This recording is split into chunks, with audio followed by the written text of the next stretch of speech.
ఈ డిష్‌ని సేమియా ఉప్మా అనొచ్చు, బాంబినో ఉప్మా అనొచ్చు, పేరేదైనా సరే. కానీ టేస్ట్‌లో మాత్రం ఎక్కడ తగ్గదు కదా! అండ్ ఇది చైనీస్ నూడిల్స్ లాగా ఇండియన్ నూడిల్స్ గూడా అని చెప్పొచ్చు. సో, రెసిపీలకెళ్ళిపోదాం.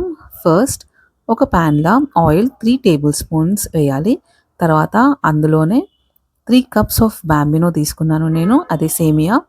అది మీడియం టు హై ఫ్లేమ్ మీద రెగ్యులర్‌గా ఫ్రై చేస్తుండాలనమాట.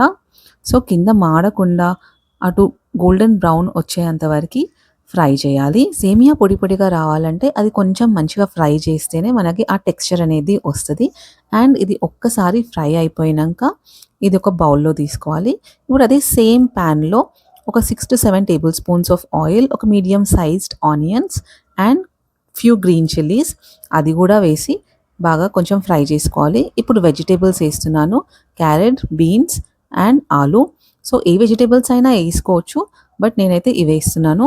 సో, ఇది కొంచెం ఫ్రై చేయాలి. మూత పెట్టి అప్పుడప్పుడు కలుపుతుండాలనమాట. మీడియం టు లో ఫ్లేమ్ మీద పెట్టి కలపాలి. మాడకుండా చూసుకోవాలి. అండ్ ఇది కొంచెం ఫ్రై అయిపోయినంక సాల్ట్ 1 ½ టీ స్పూన్ ఏసినాను. సో, మీరు మీ సాల్ట్ బట్టి, టేస్ట్ బట్టి ఏసుకోవచ్చు. సో, ఇది గూడా కొంచెం ఫ్రై అయినంక వాటరేయాలి.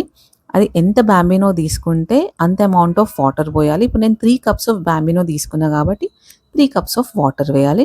సో, ఇది ఏసినంక కొంచెం మిక్స్ చేయాలి. అండ్ తర్వాత మూత పెట్టేసేయాలి.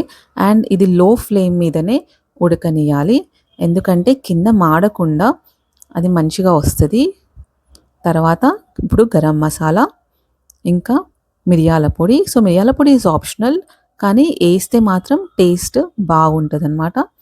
సో, కొత్తిమీర ఇది వేసినంక మళ్ళీ ఒకసారి ఫ్రై చేసుకోవాలి. అండ్ ఇప్పుడు ఇది లో ఫ్లేమ్ మీద అప్పుడప్పుడు 2 మినిట్స్ వరకి కలుపుతుండాలి. సో, ఫైనలీ బాంబినో ఆర్ సేమియా ఉప్మా అయితే రెడీ అయిపోయింది. అండ్ ఇది వేడి వేడిగా టిఫిన్స్‌లోకి తింటే చాలా బావుంటది. సో, మీరు కూడా ట్రై చేయండి. అండ్ నా ఛానెల్‌ని సబ్స్క్రైబ్ అండ్ లైక్ చేయండి.